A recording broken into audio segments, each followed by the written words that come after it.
The Fall of the House of Usher, Edgar Allan Poe, Sun Karist and Luth Suspendu. Cited Quanla tu Shiel Resin, de Beranger. During the whole of a dull, dark, and soundless day in the autumn of the year, when the clouds hung oppressively low in the heavens, I had been passing alone, on horseback, through a singularly dreary tract of country, and at length found myself, as the shades of the evening drew on, within view of the melancholy house of Usher.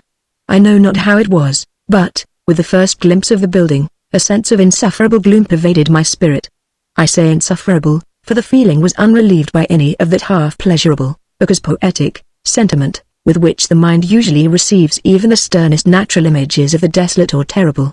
I looked upon the scene before me, upon the mere house, and the simple landscape features of the domain, upon the bleak walls, upon the vacant eye-like windows, upon a few rank sedges, and upon a few white trunks of decayed trees, with an utter depression of soul which I can compare to no earthly sensation more properly than to the after-dream of the reveller upon opium, the bitter lapse into everyday life, the hideous dropping off of the veil. There was an iciness, a sinking, a sickening of the heart, an unredeemed dreariness of thought which no gilding of the imagination could torture into aught of the sublime. What was it? I paused to think. What was it that so unnerved me in the contemplation of the house of Usher? It was a mystery all insoluble, nor could I grapple with the shadowy fancies that crowded upon me as I pondered. I was forced to fall back upon the unsatisfactory conclusion that while, beyond doubt, there are combinations of very simple natural objects which have the power of thus affecting us, still the analysis of this power lies among considerations beyond our depth. It was possible, I reflected, that a mere different arrangement of the particulars of the scene, of the details of the picture, would be sufficient to modify, or perhaps to annihilate its capacity for sorrowful impression, and, acting upon this idea, I reined my horse to the precipitous brink of a black and lurid dun that lay in unruffled luster by the dwelling, and gazed down, but with a shudder even more thrilling than before, upon the remodelled and inverted images of the grey sedge, and the ghastly tree stems, and the vacant and eye-like windows. Nevertheless, in this mansion of gloom I now proposed to myself a sojourn of some weeks. Its proprietor, Roderick Usher, had been one of my boon companions in boyhood, but many years had elapsed since our last meeting.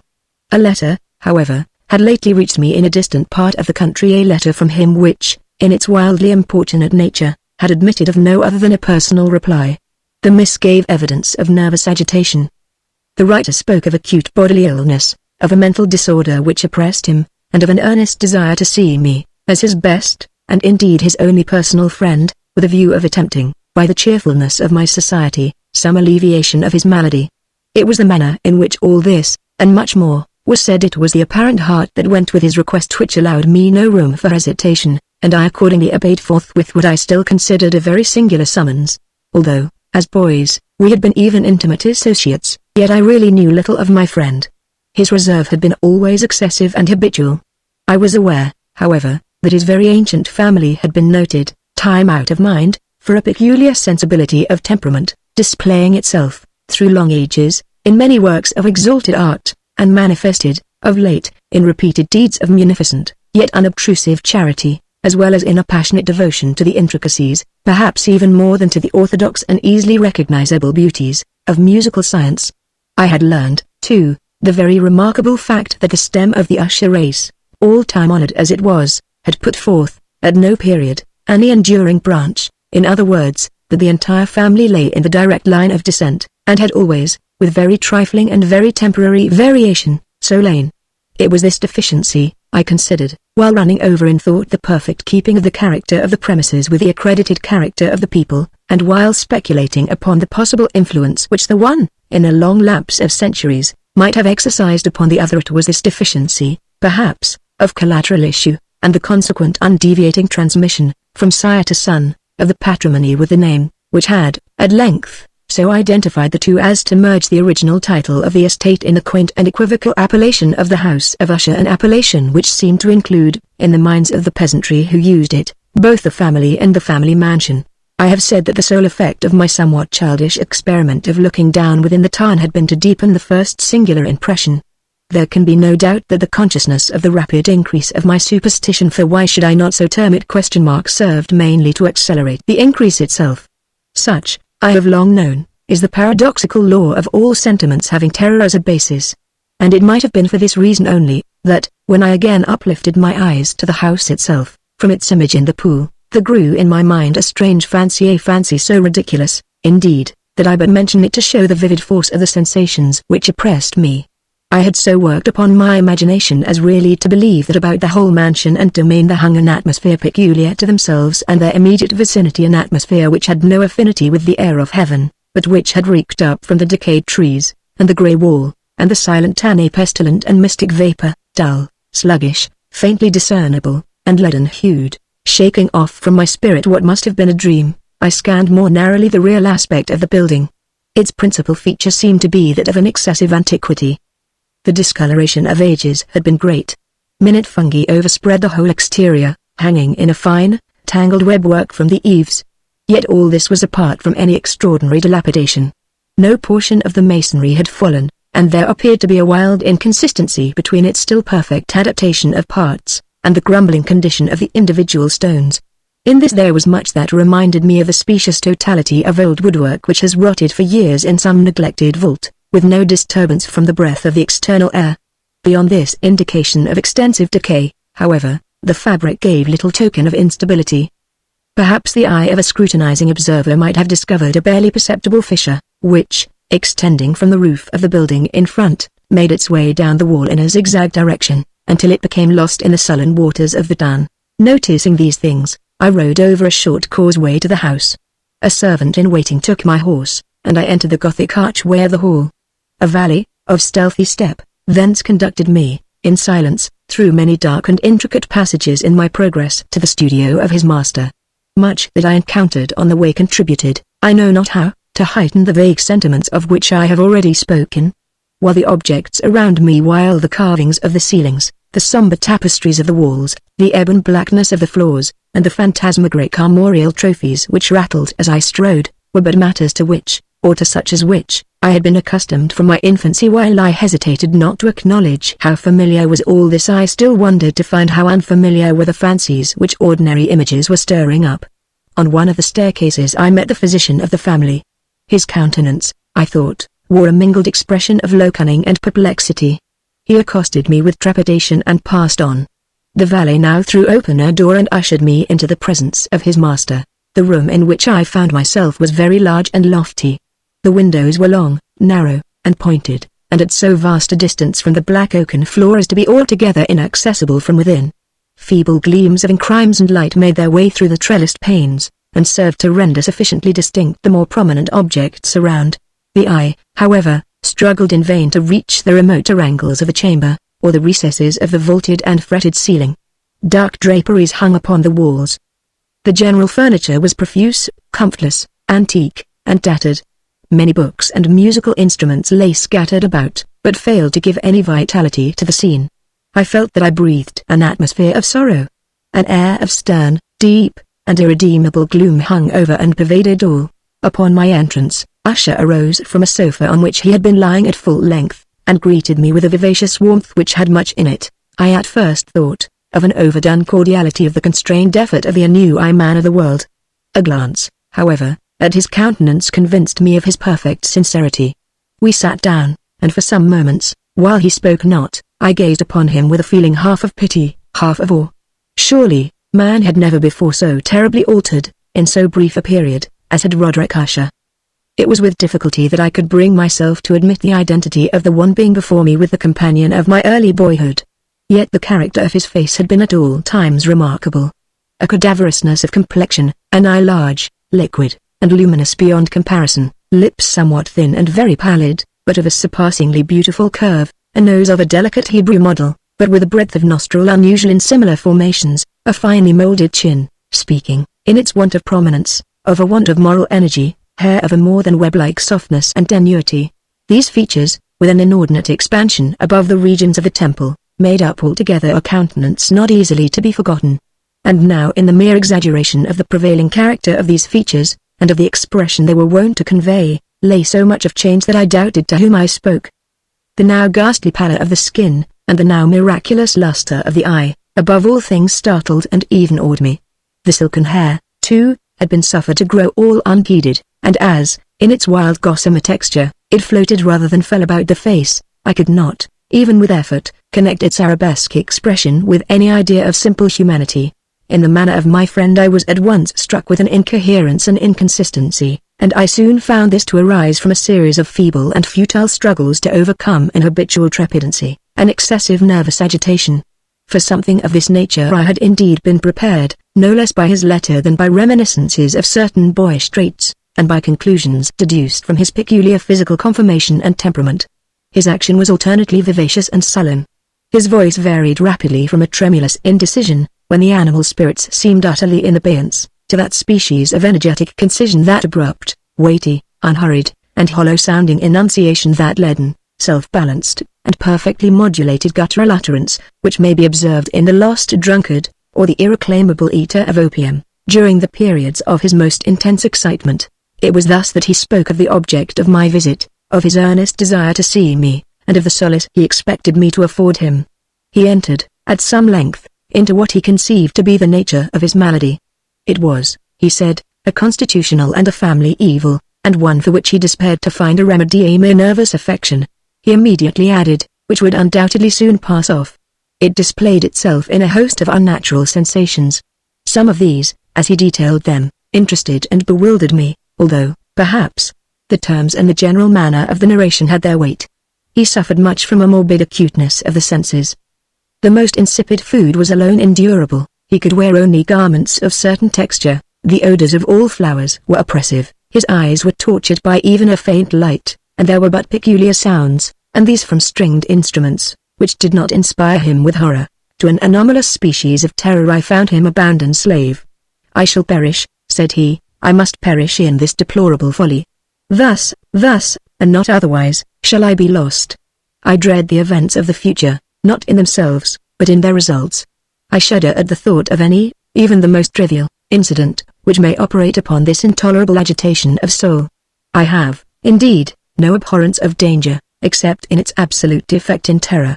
In this pitiable condition I feel that the period will sooner or later arrive when I must abandon life and reason together, in some struggle with the grim phantasm, fear." I learned, moreover, at intervals, and through broken and equivocal hints, another singular feature of his mental condition.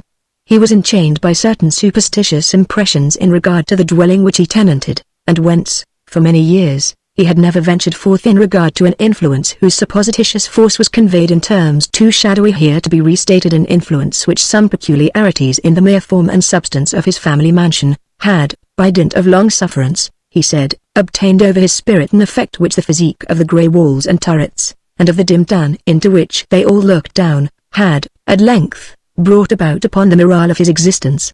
He admitted, however, although with hesitation, that much of the peculiar gloom which thus afflicted him could be traced to a more natural and far more palpable origin, to the severe and long-continued illness, indeed to the evidently approaching dissolution of a tenderly beloved sister, his sole companion for long years, his last and only relative on earth. A decease, he said, with a bitterness which I can never forget, would leave him the hopeless and the frail, the last of the ancient race of the Ushers. While he spoke, the Lady Madeline, for so was she called, passed slowly through a remote portion of the apartment, and, without having noticed my presence, disappeared. I regarded her with an utter astonishment not unmingled with dread, and yet I found it impossible to account for such feelings. A sensation of stupor oppressed me, as my eyes followed her retreating steps. When a door, at length, closed upon her, my glance sought instinctively and eagerly the countenance of the brother, but he had buried his face in his hands, and I could only perceive that a far more than ordinary wanness had overspread the emaciated fingers through which trickled many passionate tears. The disease of the Lady Madeline had long baffled the skill of her physicians. A settled apathy, a gradual wasting away of the person, and frequent although transient affections of a partially cataleptical character, were the unusual diagnosis. Hitherto she had steadily borne up against the pressure of her malady, and had not betaken herself finally to bed, but on the closing in of the evening of my arrival at the house, she succumbed, as her brother told me at night with inexpressible agitation, to the prostrating power of the destroyer, and I learned that the glimpse I had obtained of her person would thus probably be the last I should obtain, that the lady, at least while living, would be seen by me no more. For several days ensuing her name was unmentioned by either Usher or myself, and during this period I was busied in earnest endeavors to alleviate the melancholy of my friend. We painted and read together, or I listened, as if in a dream, to the wild improvisations of his speaking guitar. And thus, as a closer and still closer intimacy admitted me more unreservedly into the recesses of his spirit, the more bitterly did I perceive the futility of all attempt at cheering a mind from which darkness, as if an inherent positive quality, poured forth upon all objects of the moral and physical universe, in one unceasing radiation of gloom. I shall ever bear about me a memory of the many solemn hours I thus spent alone with the master of the house of Usher. Yet I should fail in any attempt to convey an idea of the exact character of the studies, or of the occupations in which he involved me, or led me the way. An excited and highly distempered ideality threw a sulphurous lustre over all. His long, improvised dirges will ring forever in my ears. Among other things, I hold painfully in mind a certain singular perversion and amplification of the wild air of the last waltz of von Weber. From the paintings over which his elaborate fancy brooded, and which grew, touch by touch, into vaguenesses at which I shuddered the more thrillingly because I shuddered knowing not why. From these paintings, vivid as their images now are before me, I would in vain endeavor to deduce more than a small portion which should lie within the compass of merely written words.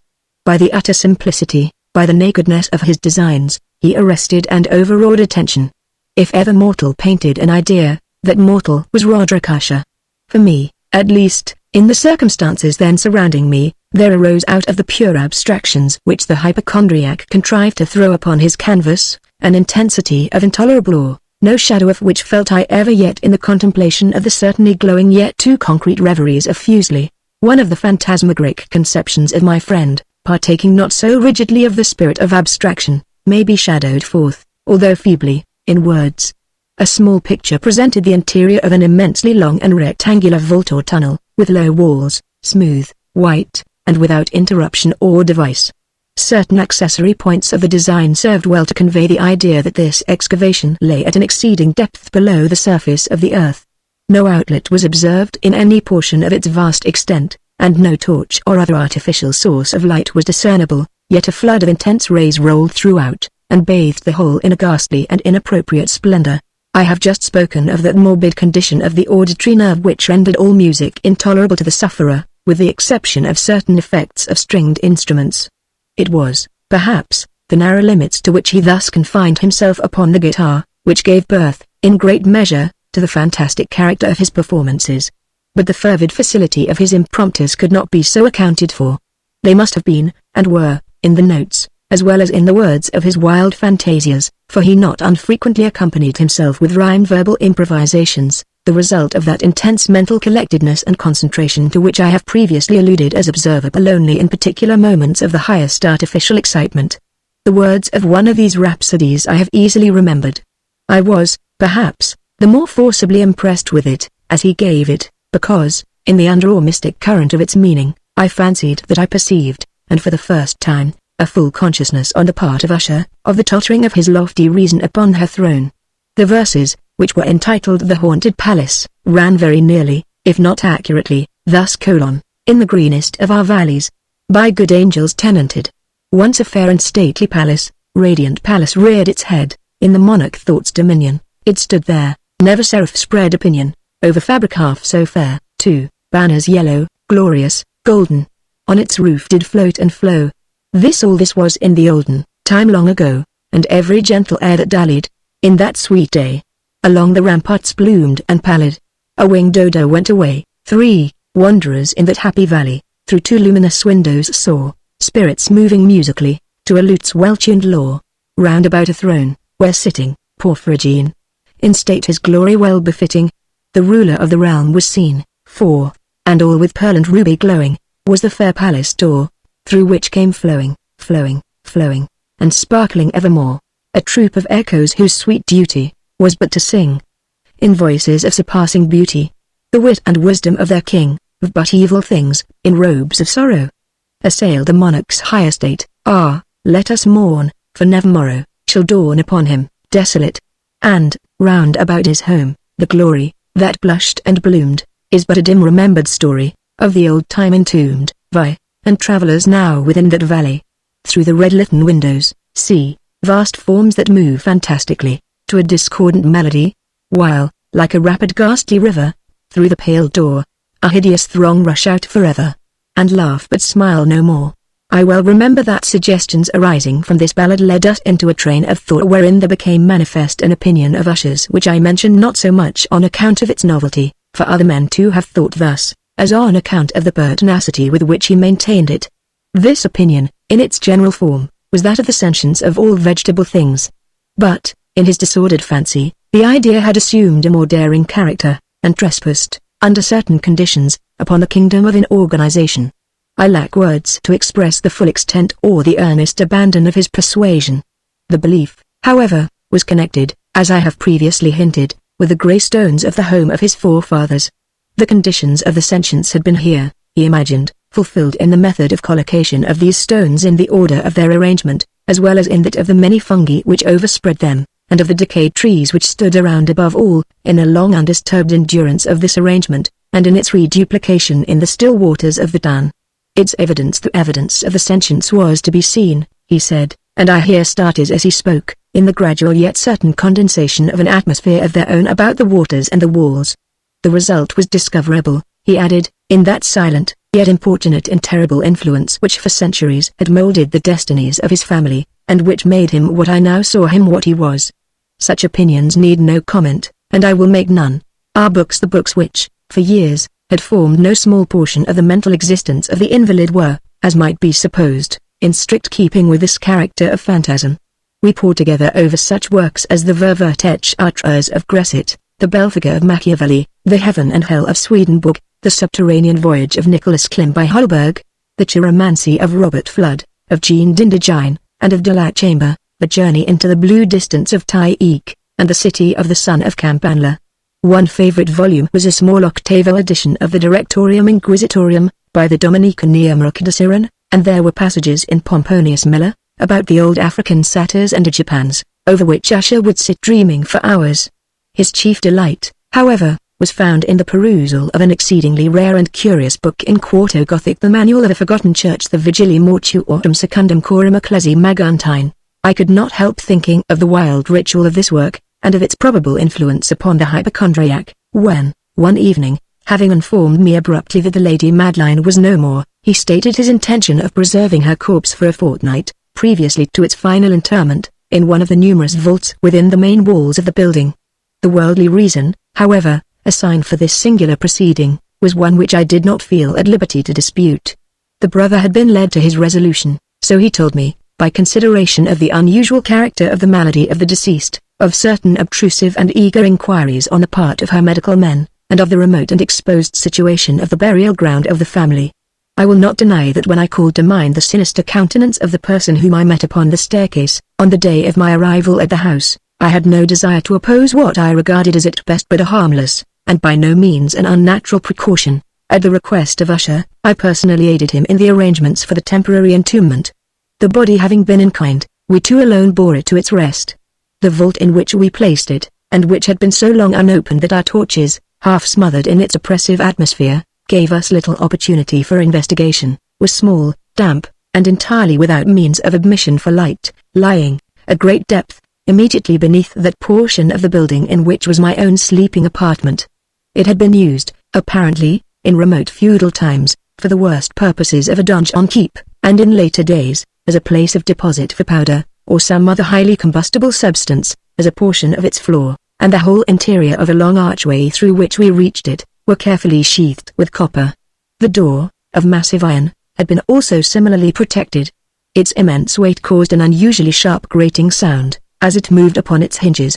Having deposited our mournful burden upon trestles within this region of horror, we partially turned aside the yet unscrewed lid of the coffin, and looked upon the face of the tenant.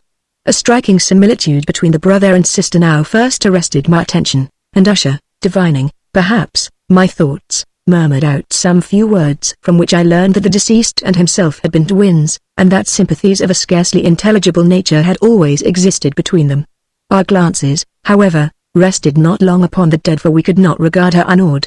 The disease which had thus entombed the lady in the maturity of youth, had left, as usual in all maladies of a strictly cataleptical character, the mockery of a faint blush upon the bosom and the face, and that suspiciously lingering smile upon the lip which is so terrible in death.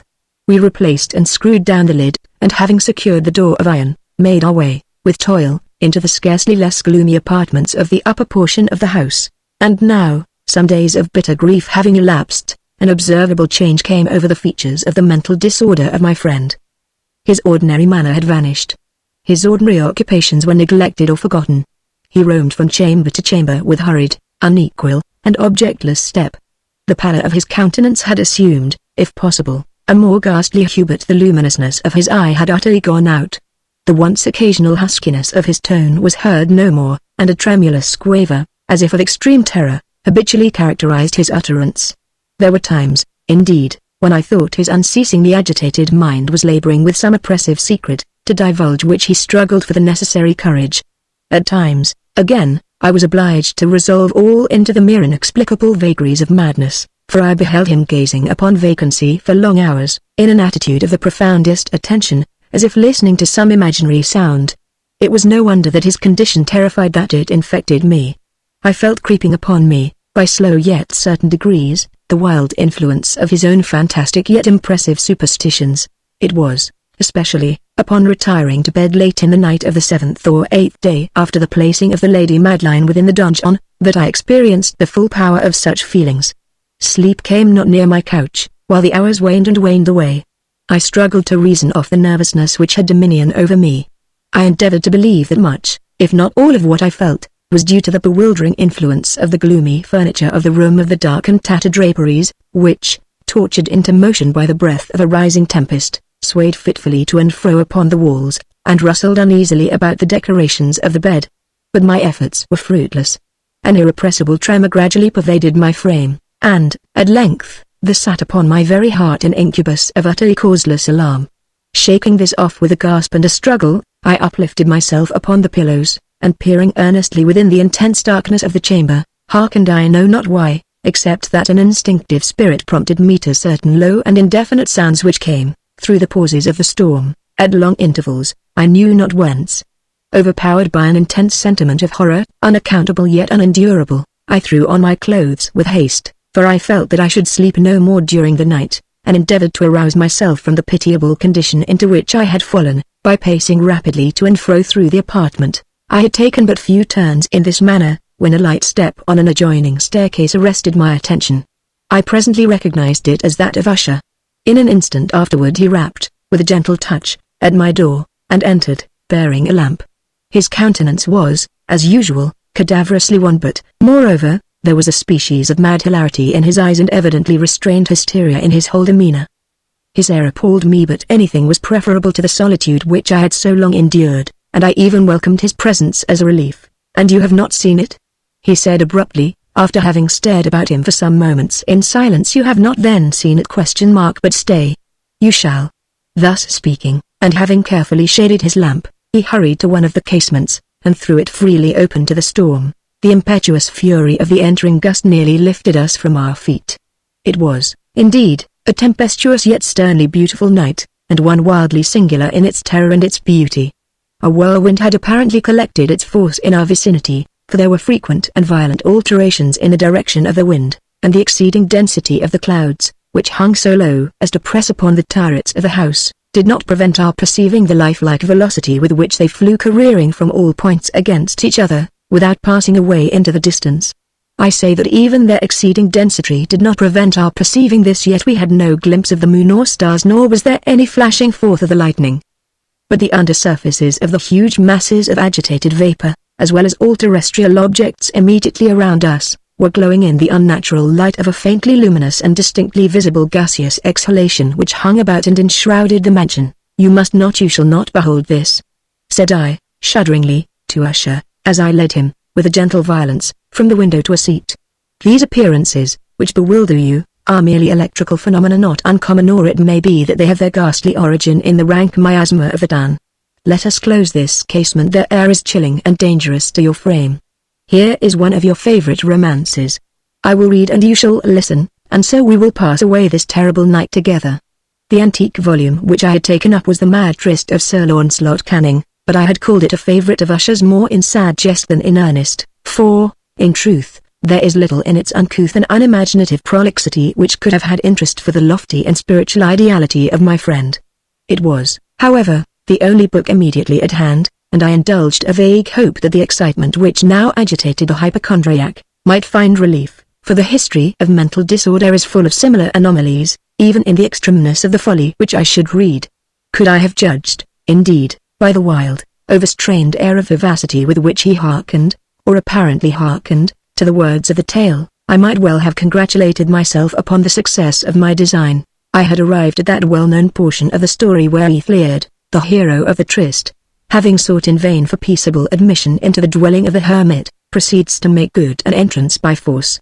Here, it will be remembered, the words of the narrative run thus: And Edgar, who was by nature of a doughty heart, and who was now mighty withal, on account of the powerfulness of the wine which he had drunken, waited no longer to hold parley with the hermit, who, in sooth, was of an obstinate and maliceful turn, but, feeling the rain upon his shoulders, and fearing the rising of the tempest, uplifted his mace outright, and, with blows, made quickly room in the plankings of the door for his gauntleted hand, and now pulling therewith sturdily, he so cracked, and ripped, and tore all asunder, that the noise of the dry and hollow sounding wood alarmed and reverberated throughout the forest. At the termination of this sentence I started, and for a moment paused, for it appeared to me, although I at once concluded that my excited fancy had deceived me, it appeared to me that, from some very remote portion of the mansion, there came, indistinctly, to my ears what might have been, in its exact similarity of character, the echo, but a stifled and dull one certainly,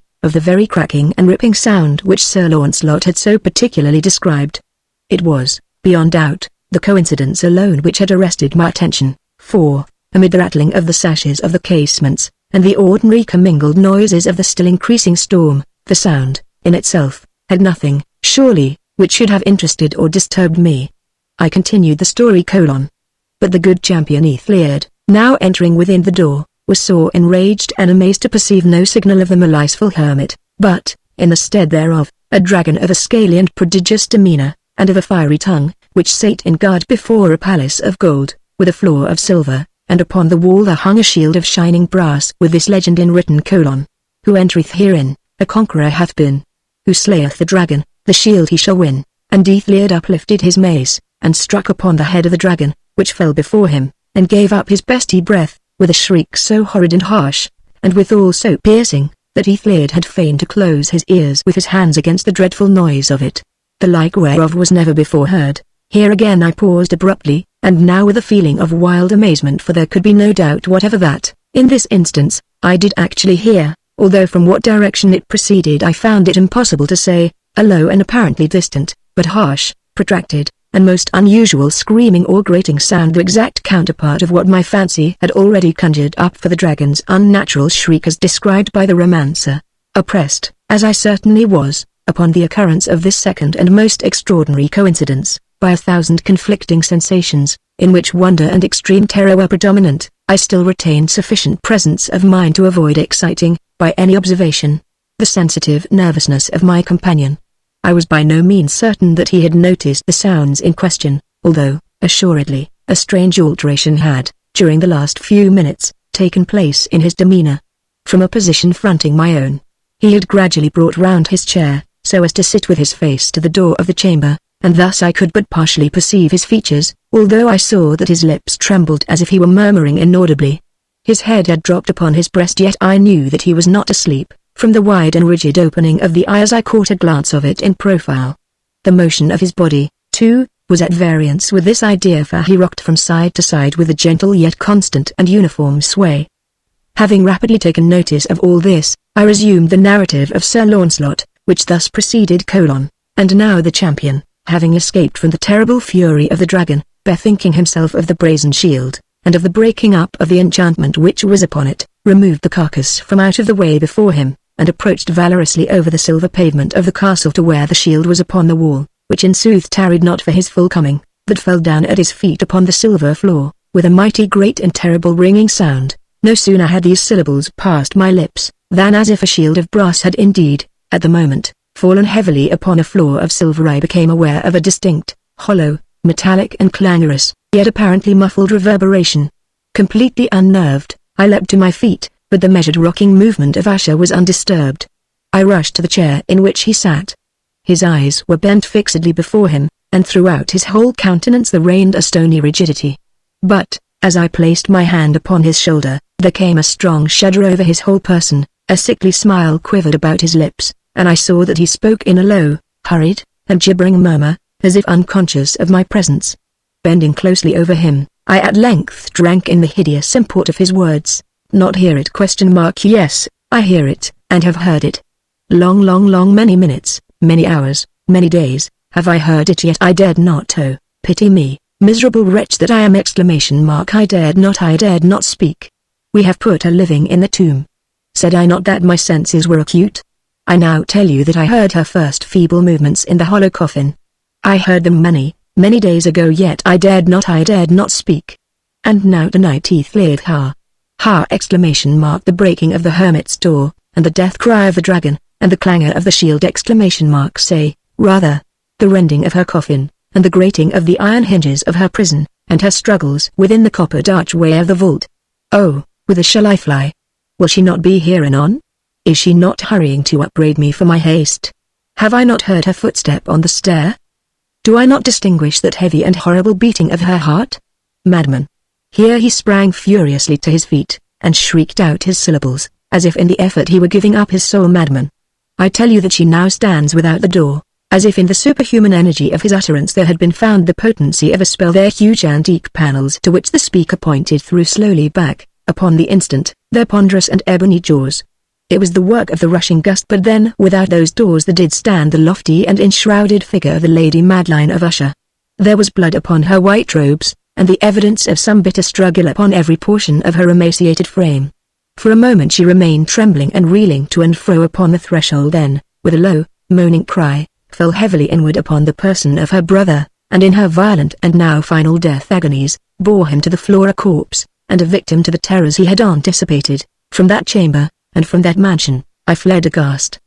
The storm was still abroad in all its wrath as I found myself crossing the old causeway.